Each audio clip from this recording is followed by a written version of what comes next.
there are one or two characteristics of the search tool within Bob that it's worth just drawing your attention to.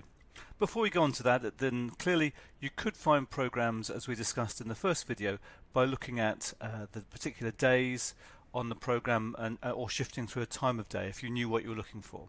But let's assume you wanted to use the search facility more generally.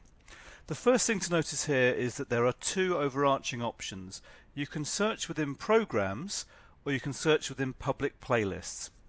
And so public playlists then is clearly going to be looking if a user like myself or somebody else has added programs to a playlist already, provided they didn't make them private, then that's one way that you could search. But I would imagine that most of the searching you're going to want to do is using the programs facility. Also worth noting the search options. So I don't very often use the availability now. I tend to use all results.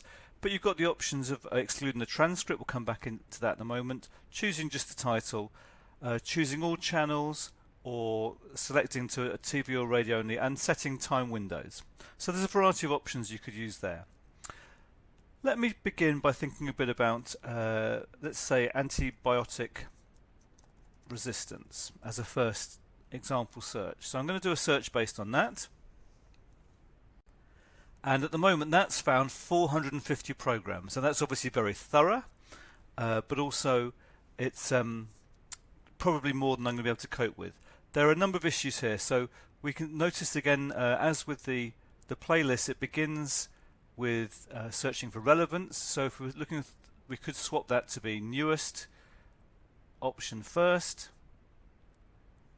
and we can see that there was some news programs from earlier in May and so on. So that's one way of doing a search. Now clearly we would want to refine that in some way, and we might do that by, for example, excluding transcripts or going for title only.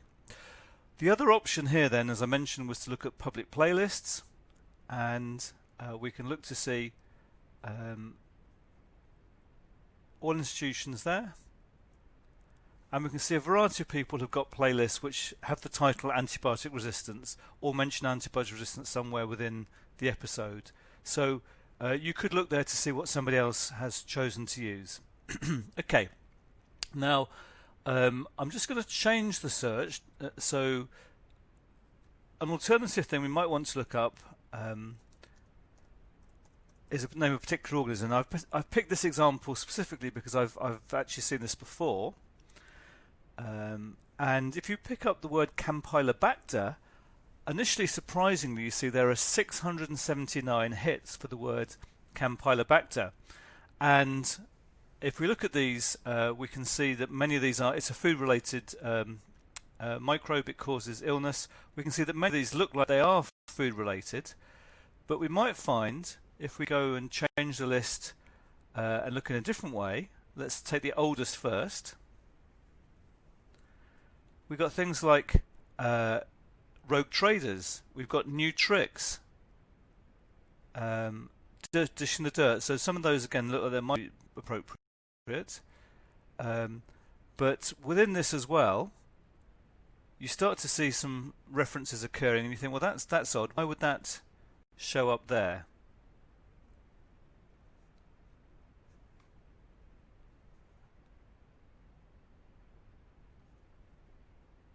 As it happens, these are all fairly okay. So here's one that illustrates the points I wanted to make. So The Burbs, comedy about suburban paranoia. Why is Campylobacter coming up in that? Well, if we look at the clip, just worth noting the transcript. This is Campylobacter jejuni, a tummy churning, far from home, trip spoiling bug. Death Wish 2, a horror film. This is Campylobacter jejuni, a tummy churning, far from home, trip spoiling bug. And the point is that there was an advert for a particular credit card that featured that organism. So those are coming up there as well. So what we could do is to go back to our search facility, and now under the search options we could exclude transcripts, and if we do that we can see that straight away we've chopped the list down to 25 results only. So just showing that the way that you choose to conduct your search can have a significant bearing on how many results you get. And it may be that you have to focus things depending on what type of search you want to do, whether you're looking to maximize things, whether you're expecting to find keywords that will only have come up in the transcripts, and so you can turn transcripts on and off. Now there is a separate tool, the Television and Radio Index for Learning and Teaching, trilt.ac.uk, and that has a slightly different set of search criteria. So that doesn't search transcripts at all, but it has more metadata and it covers a longer time period than the Bob archive itself does. So if you're conducting a research project, I would say that there's probably times in which you might want to look at both of the different tools used in conjunction.